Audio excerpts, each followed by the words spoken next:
தமிழ் திண்ணை நேயர்களுக்கு என் அன்பான வணக்கங்கள். சென்னையில அந்த காலத்து ஆதி மனிதர்கள், குகை மனிதர்கள் வாழ்ந்த கதை தெரியுமா? சென்னையில் 2 பக்கம், சென்னை சென்னையில அந்த பக்கம் பல்லாவரம், இந்த பக்கம் குடியம். இந்த 2 குகைகளுக்கு நடுவுல நிறைய ஆதி மனிதர்கள் வாழ்ந்தாங்க. அவங்க பல லட்சம் ஆண்டுகளுக்கு முன்னாடி வாழ்ந்தவங்க என்ற தகவல்களை இன்னைக்கு நான் சொல்லப் போறேன். சென்னை என்னுடைய சென்னையிலேருந்து இந்த பக்கம் ஜிஎஸ்டியில் போனோம்னா நம்ம பல்லாவரம். அங்கே வந்து அந்த பேலியோலித்திக் கருவிகள், ஆசூலியன் கருவிகள் அப்படின்லாம் சொல்லுவாங்க. ஆதி மனிதர்கள் நம்ம பொதுவாக சொல்கிற அந்த இது, அது எத்தனை லட்சம் ஆண்டு இருந்தாலும் ஆதி மனிதன் நம்ம சொல்லுவோம். ஆனால் ஆங்கிலத்தில் குறிப்பாக ஹோமோ செப்பியன் செப்பியன் அப்படின்னு ஒரு அதுதான் நம்ம மனிதன். இன்னைக்கு இருக்கிற இந்த ஸ்கின், இந்த தலைமுடி, இந்த ரோமங்களற்ற இந்த உருவம், நிமிர்ந்து நிற்றல், இதெல்லாம் சேர்த்து ஹோமோ சேப்பியன் சேப்பியன் அப்படின்றோம். ஹோமோ ஹெரக்டஸ்ன்னு ஒன்று இருந்தாங்க. அவங்க வந்து இன்னும் பல லட்சம் ஆண்டுகளுக்கு முன்னாடி, இந்த மனிதன் தோன்றுவதற்கு முன்னாடி இருந்த மனிதன் ஹோமோ எரெக்டஸ் அப்படின்வாங்க. அது வந்து இன்னும் எல்லாமே நம்ம ஆதி மனிதன் சொல்றதுனால அந்த விவரம் சொல்கிறேன். அவங்க வந்து ஓரளவுக்கு சிந்திக்கக்கூடியவங்களா இருந்தாங்க. ஒருவேளை அவங்க தான் வந்து பல்வேறு கண்டங்களுக்கு, ஏன்னா அப்போ வந்து இந்த கிளேசியர் பீரியடில் எப்படியும் ஒரு 300-400 மீட்டர் கடல் மட்டம் குறைஞ்சி இருந்ததுன்னு சொல்கிறாங்க. அப்போ ஆப்பிரிக்காவில் தோன்றி இருந்தாதான் மனிதன் சொன்னாலும் அங்கேருந்து அவங்க அந்த ஹோமோ எரெக்டஸ் மனிதர்கள் இந்த மாலத்தீவு, லட்சத்தீவுகள், இந்த மாதிரி நிறைய நிறைய குன்றுகள் இருக்கு இல்லையா கடலில், அதில் கடந்து இந்தியாவுக்கு வந்துக்கலாம். இந்தியாவிலேருந்து அப்புறம் ஆஸ்திரேலியா, இலங்கை, இந்த மாதிரி அவங்க போயிருக்கலாம்னு சொல்லி சொல்கிறாங்க. நியூசிலாந்து, உலகம் ஃபுல்லாக மனிதன் பரவியது அந்த கடல் மட்டம் இறங்கி இருந்த காலத்துலன்னு ஒரு தேரி இருக்குது. அவங்க நிலம் வழியாகவே வந்தாங்க அப்படின்னும் அப்படியே பரவுனாங்க. ஆப்பிரிக்காலேருந்து வெவ்வேறு கண்டங்களுக்கு, ரஷ்யாவுக்கு, இந்த பக்கம் இந்தியாவுக்கு, ஆசியா, இந்த பக்கம் ஐரோப்பிய நாடுகளுக்கெல்லாம் பரவுனாங்கன்னு இன்னொரு தியரி இருக்குது. இதெல்லாம் இருந்தாலும் இந்த கணக்குகளில் ஆப்பிரிக்க மனிதன் என்பவனுக்கு வந்து 2 லட்சம் ஆண்டுகள் தான் வயது. ஆனால் இங்கே நம்ம குடியம் குகைகள் இருக்குல்ல, குடியம் குகைன்றது வந்து இந்த ஜிஎன்டி சாலையில் போனோம்னா அங்கேருந்து நம்ம அந்த சாலை பிரியும் பெரியபாளையம் நோக்கி, அந்த இடத்துல ஊத்துக்கோட்டைக்கு நடுவில் அந்த பெரிய ஒரு அடர்ந்த காட்டு பகுதி, வனப்பகுதி இருக்குது. அதில் தான் அந்த குகை இருக்குது. இந்த குகையெல்லாம் கண்டுபிடிச்சது ஒரு சுவாரஸ்யமான கதை. 1850களில் பிரிட்டிஷ் அரசாங்கம் வந்துட்ட பிறகு, கம்பெனி ஆட்சி முடிஞ்சு வந்த பிறகு அவங்களுக்கு முதல்ல இந்தியாவில் என்னென்ன கனிமங்கள் இருக்குன்னு தேட ஆரம்பித்தாங்க. அப்படி தேடுவதற்கு, கனிமங்களை கண்டுபிடிப்பதற்கு ஒருத்தரை நியமித்தாங்க.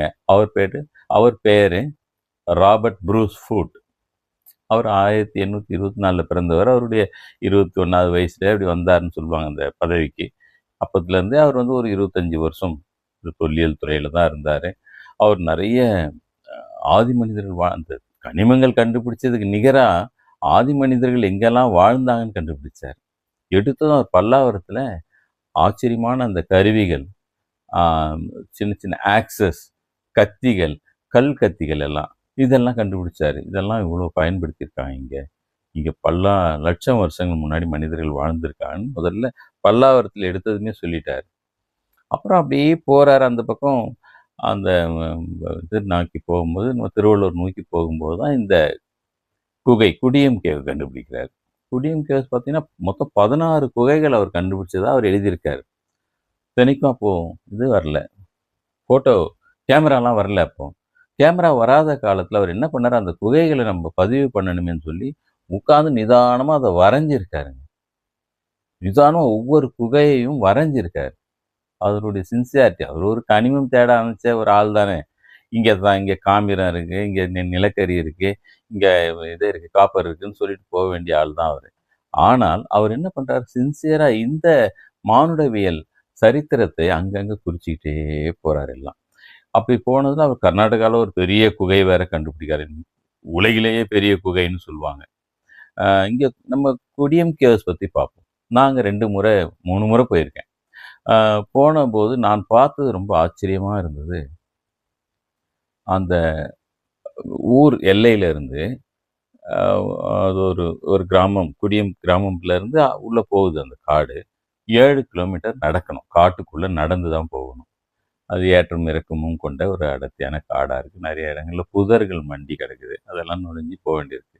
ஒரு தெரிஞ்ச ஆள் இல்லாமல் உள்ளே போக முடியாது. நம்ம திசை மாறி உள்ளே வேற எங்கேயாவது போயிட்டோம்னா ரொம்ப சிரமப்படுவோம் வெளியே வர்றதுக்கு. எ ரொம்ப அடர்த்தியான காடாக இருக்குது அது. அந்த இடத்துல நாங்கள் போனபோது அந்த குகை எனக்கு ஆச்சரியம் அளித்தது என்னென்னா, ஏதோ ஒரு பிரவாகம் போல பொங்கி எழுந்து அப்படி அப்படி வந்து நின்ன மாதிரி இருக்கு. அந்த ஒரு மண் குவியல் வந்து, ஏன்னா நிறைய குழாங்கள் குழாங்கள் குழாங்கள் குழாங்களா இருக்கு.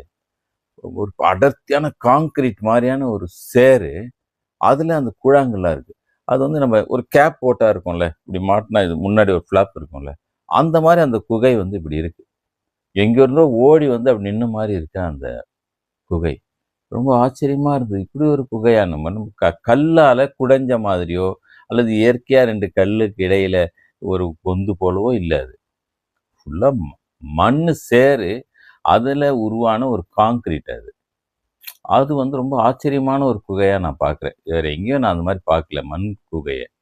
ஆனா வந்து அது 15,00,000 16,00,000 சாந்தி பப்புன்ற ஆராய்ச்சியாளர்லாம் அது வந்து 16,00,000 இருக்கலாம், வருஷங்கள் இருக்கலான்றாங்க. இப்போ ஹோமோ சேப்பியன் சேப்பியனே இல்லையே!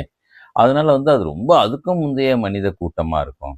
ஆனா அந்த மனித கூட்டம் கல் கருவிகளை பயன்படுத்தக்கூடிய தெரிந்திருந்த ஒரு மனித கூட்டமா இருந்தது அப்படின்னு சொல்றாங்க.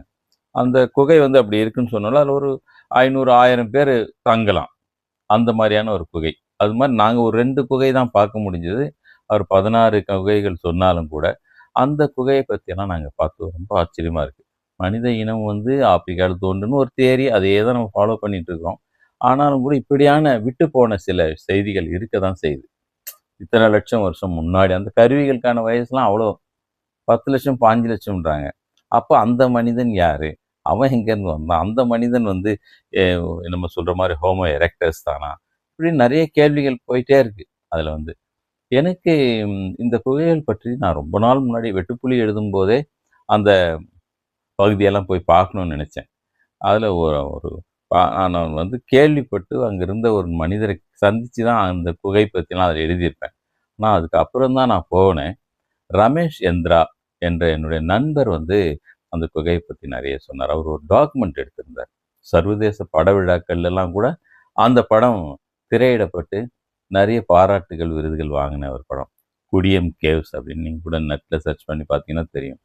அந்த படம் வந்து எனக்கு போட்டு காட்டுனாரு. எனக்கு ரொம்ப ஆசையாயிருச்சு. அப்புறம் அவரு தான் அங்க யார போய் சந்திக்கணும்? எப்படி அத போய் பார்த்துட்டு வரணும்? எவ்வளோ நேரம் ஆகும்? என்னென்ன கொண்டு போணும்? ஏன்னா அங்க பெரிய பெரிய தேனீ இதுக்கு தொங்கிட்டு கிடக்குது.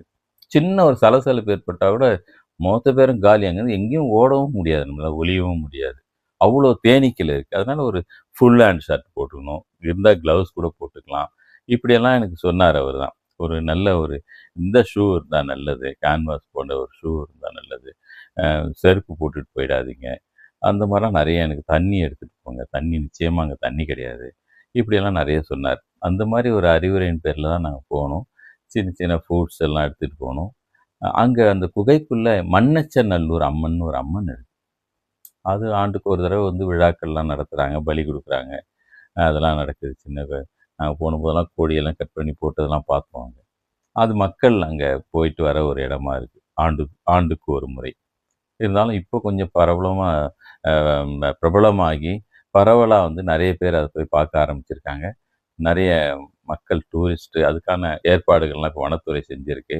நான் போனபோது 2012, 13ல போனபோது 14ல போனபோது அவ்வளோ வசதிகள் இல்ல. இப்போ ஓரளவுக்கு அந்த ட்ரெக்கிங் ஏரியா போல அத பண்ணியிருக்காங்க. மக்கள் அவசியம் போய் பார்க்கணும். நம்முடைய மூதாதையர்கள் வாழ்ந்த இடம். அவசியம் பாருங்க. நன்றி, வணக்கம்.